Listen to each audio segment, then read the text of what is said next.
যখন মাহফুজ আলমের উপরে উপদেষ্টা মাহফুজ আলমের উপর আক্রমণ হয়েছিল তখন আমরা বলেছিলাম যে গণঅভ্যুত্থানের নেতৃবৃন্দদেরকে টার্গেট করা হচ্ছে এবং পররাষ্ট্র মন্ত্রণালয় থেকে নিরাপত্তা প্রদানে যে ধরনের ব্যবস্থা নেওয়া হয়েছিল সেই ব্যবস্থাগুলো যথাযথ ছিল না বলেই গতকালের ঘটনা ঘটতে পেরেছিল।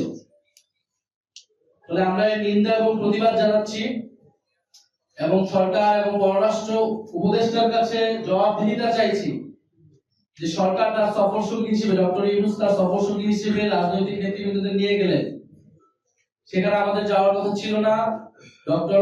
প্রধান উপদেষ্টা ডক্টর মোহাম্মদ ইউনূসের আহ্বানেই আমরা রাজি হয়েছিলাম।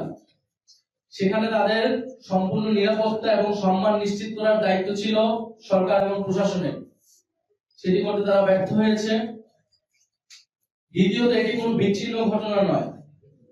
আওয়ামী লীগ ফ্যাসিস্ট আওয়ামী লীগ যে নানা তৎপরতা দেশে এবং বিদেশে করতেছে,